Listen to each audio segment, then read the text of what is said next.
Hello and welcome back to the Smart Poker Study Podcast. Thank you so much for spending some of your study time with me today. Oh, by the way, my name is Sky. So I don't know if you know about my other podcast called Daily Poker Tips. You can find it at smartpokerstudy.com/dailypokertips. Just one word right there. Now, every single day, I release a daily poker tip. Obviously, that's what the podcast is about. But seeing as how today is September, or this episode drops on September 1st, last month, August 2022, I did an entire month of Q&August, where I answered questions sent in by you, my audience, as well as my own one-on-one students and also my Poker Forge students. I answered a brand new question every single day.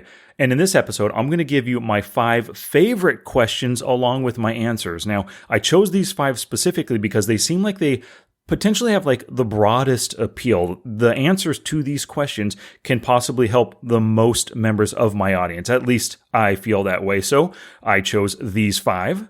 And they're about downswings, the red line, autopiloting, better bluffing, and fighting fear. So I hope you enjoy them. Real quick, before we get to the 5, I'm offering lifetime membership to the Poker Forge right now. The sale is going from now until Tuesday the 6th at midnight of next week. Now, the price for lifetime membership to the Poker Forge is never going to be lower than this. Go to thepokerforge.com right now to lock in lifetime membership to the Poker Forge. And make sure you go to the show notes page for today, smartpokerstudy.com/pod406 to help you take notes. All right, let's get to the questions and answers. Gambate! Woohoo! I'm a college man! I won't need my high school diploma anymore! I am too smart! I am too smart! I am too smart! I am too smart! S-M-R-T! I mean S-M-A-R-T! We're doing a daily Q&A in August, so here it is for the 5th. This one comes to us from Mark. I'm on a 12 buy-in downswing right now. It's affecting my play. What do I do? First off, Mark, you're in a downswing, sure, and things might be going against you. The poker gods have it in for you. Your opponents keep sucking out. But I want you to blame yourself. Imagine that all of these losses, the full 12 buy-ins, are because you're making bad mistakes. And the reason why I want you to blame yourself is no matter what, even if you're in a downswing, even if luck is against you, I guarantee you're still making mistakes, right? Those leaks that you had before the downswing are probably still leaks that you have right now. So blaming yourself and not blaming the gods allows you to take responsibility for this downswing. So now you can effectively work on fixing it and get back up to even and back to your winning profitable ways. The next thing I want you to do is to flip your play to study ratio. Maybe you play 3 hours and then you study 1 hour for every 3 hours played. You're at a 3-to-1 ratio. Switch that to 1-to-3. For every 1 hour you play, study for 3 hours. When things are going against you and you're just losing a ton of money, it sucks. But if you keep playing while you're losing, you're just going to lose more. Let's switch it for at least a few days, maybe a week or two. Study way more, 3 times more than you play. You're going to be working on your skills. You're going to be going through your database, and you're not going to exacerbate the losses that you're already experiencing.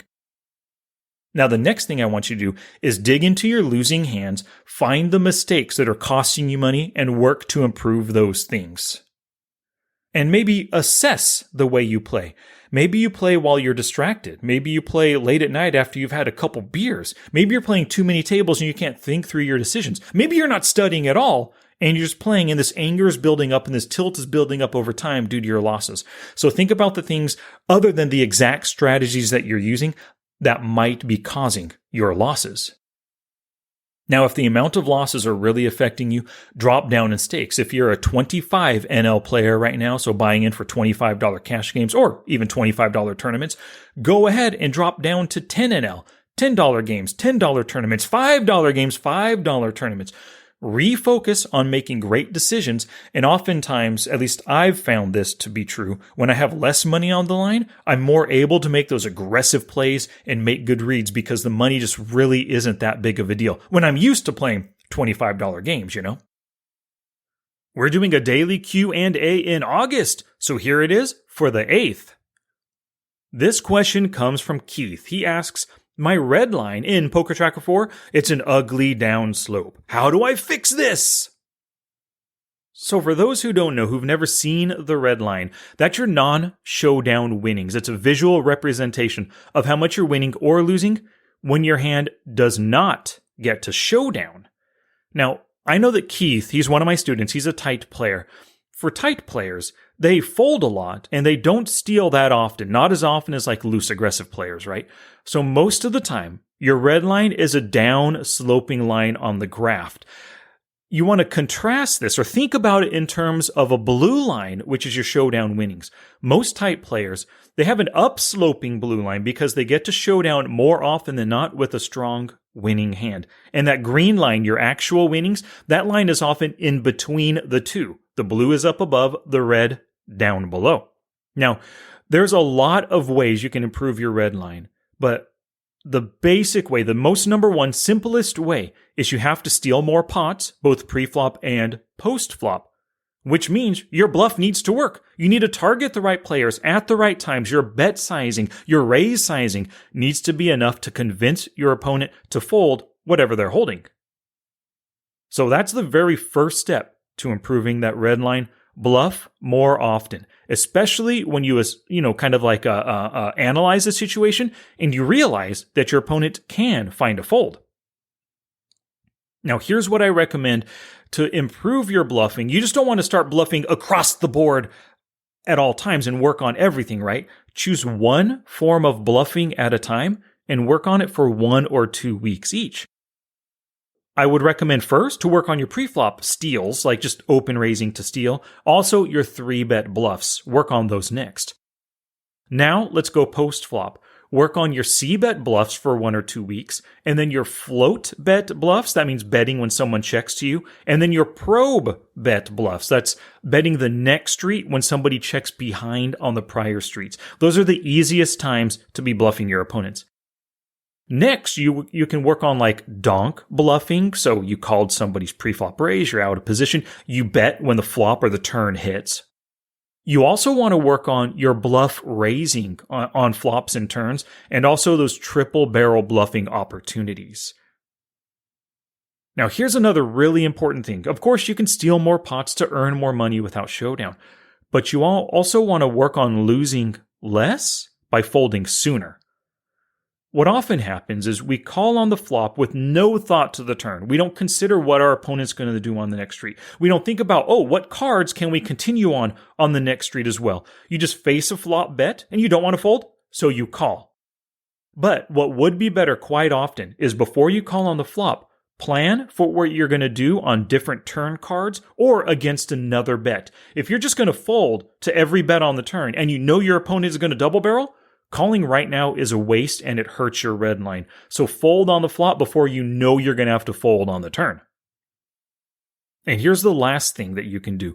Value bet more frequently and never slow play. Now, lots of players hate folding on flops, but they fold on the turn. Well, if you flop a very strong hand and you bet, they're going to call hoping that you're bluffing, hoping to hit something good on the next street. And then when you bet again on the turn, they end up folding. But that's fine. That helped your non-showdown winnings. They gave you value. They threw a couple, like 2, 3, or 4 big blinds your way on the flop, and they gave up on the turn. That's going to improve that red line.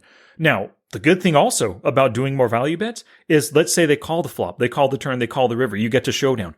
Yeah, that hand didn't help your non-showdown red line, but it helped your blue line and it helped your overall bankroll, right? So just in general, value bet more, do not slow play. A quick break in the action.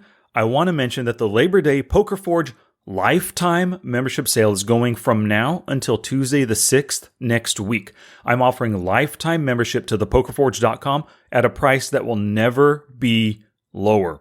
I promise you, the price of lifetime membership will never be lower than this. So don't miss this opportunity for access to the 9 masterclass courses, all of the videos, the quizzes, the demonstrations, all that jazz, and course number 10 coming next year. Plus, there are loads of bonuses, downloads, cheat sheets, monthly events as well. And this is truly a spectacular, never gonna be lower price. Get all the details and have access for life by going to thepokerforge.com right now. It's Q&August. So here's your question and answer for the 16th. So this one comes to us from Brian. He says, I heard your Q&A from the 9th, and I still don't know what to do when I catch myself autopiloting mid-session. It's really good. I'm really glad Brian emailed me with this one, because since the 9th, since I answered Jacob's question on the 9th, I've been giving it more thought, right? And now I have what I think, for me, it's my definitive answer to wake yourself up from autopiloting when you experience it mid-session. And there's 4 parts to it. Okay. Part 1, write this down on a sticky note, on a piece of paper, whatever you need to do as you're listening right now. When you find yourself, all of a sudden you realize you were autopiloting, the last 20 button clicks you made were just non-thinking just because you held the hand on that board. Step 1 is to sit out on all of your tables right now. Do not play another hand. Don't wait for the big blind. Just sit out. Step 2, while you're sitting out, before you exit the table, look at all the players, especially if you're an online player, right? You have a HUD, for the most part, with Poker Tracker 4.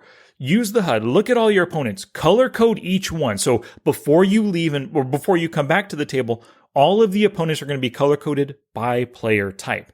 Now, this is going to get you right now actively thinking about your opponents, and you're starting to use that poker intellect. You're reigniting your noggin. Step 3 is to step away from the table for 3 to 5 minutes, right? Go to the bathroom, get some water, do some push-ups, do some pull-ups, whatever you need to do to kind of clear your mind just for a little bit. And maybe if you're feeling antsy or whatever, calm down a bit. You want to get back into that poker mindset. Now, after your break, if you're feeling good and confident, go ahead and restart your tables. If not, just close all of the tables and end the session right there. But if you do decide to keep playing, step 4 is to tighten up for the next 10 minutes. So if it's not an obvious open raise or a 3-bet, just fold. Do not call for the next 10 minutes.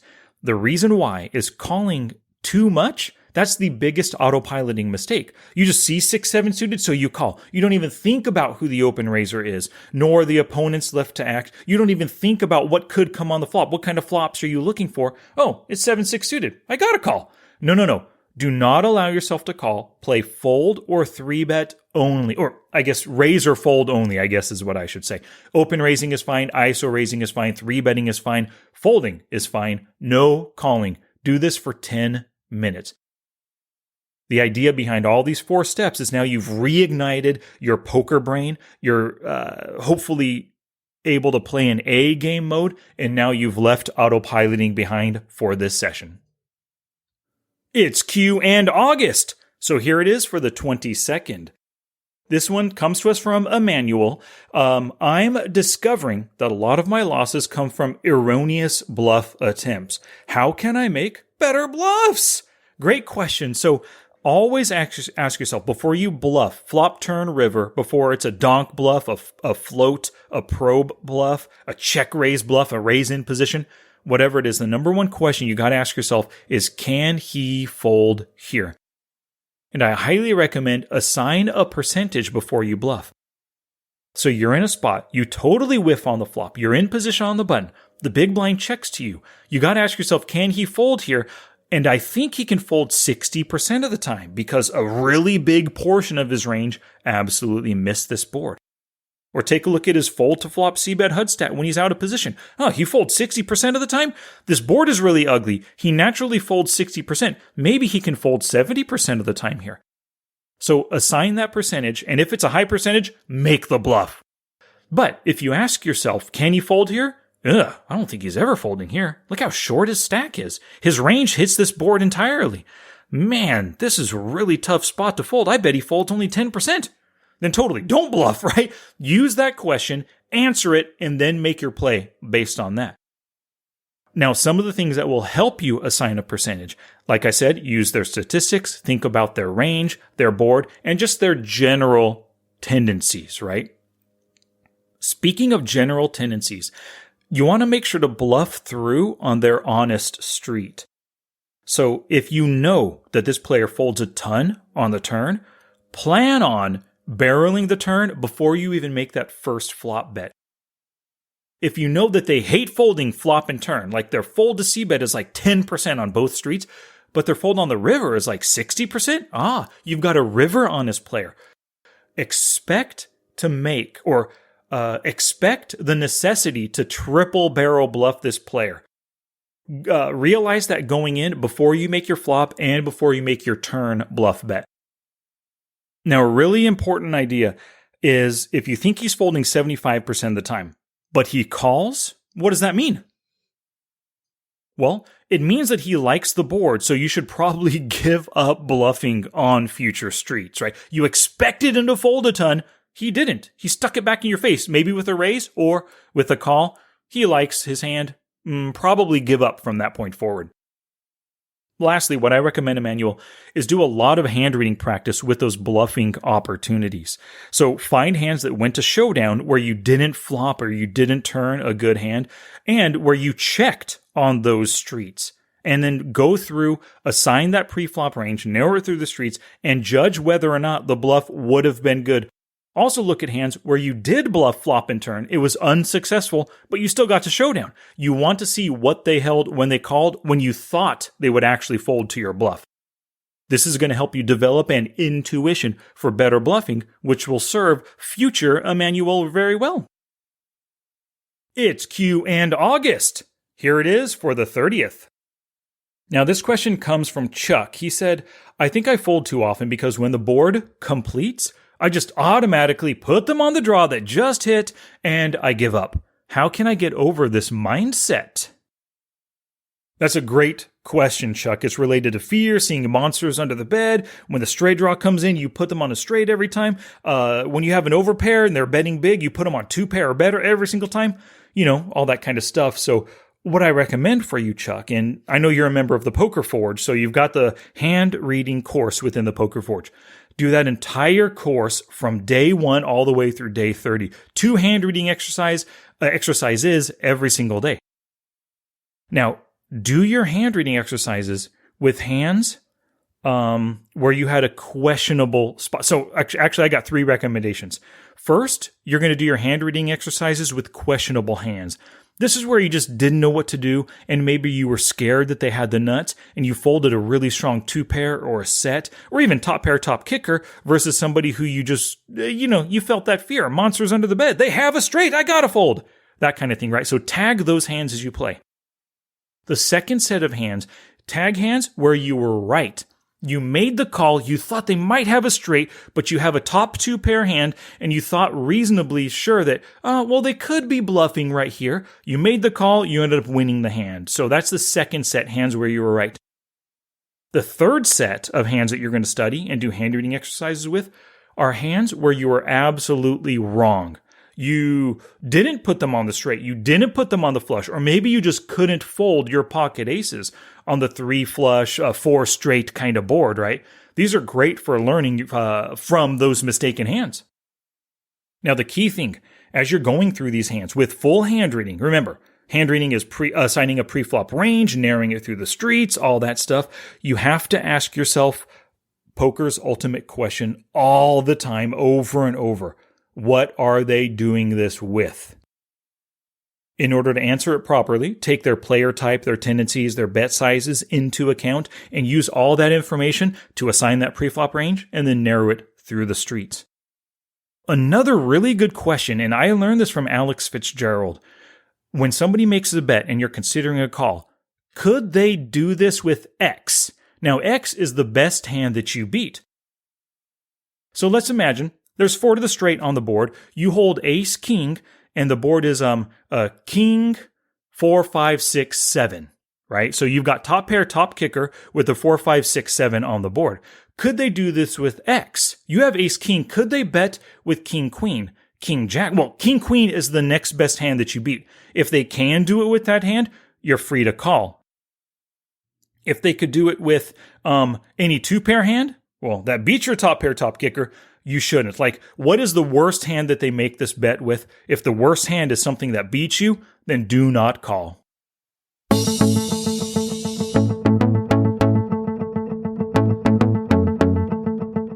Cool beans! Your learning is not complete until you visit smartpokerstudy.com/pod406, and it's definitely not over until you become a lifetime member of the Poker Forge. The Labor Day sale is going on from right now until Tuesday the 6th next week. Lifetime membership, thepokerforge.com. The price will never be lower, and I promise you that, right? So don't miss this opportunity for access to 9 masterclass courses. Number 10 coming next year, all the bonuses, downloads, cheat sheets, monthly events. The price will never be lower. Get all the details and have access for life by going to thepokerforge.com right now. Until next time, take action both on and off the felt to become the player that you want to be.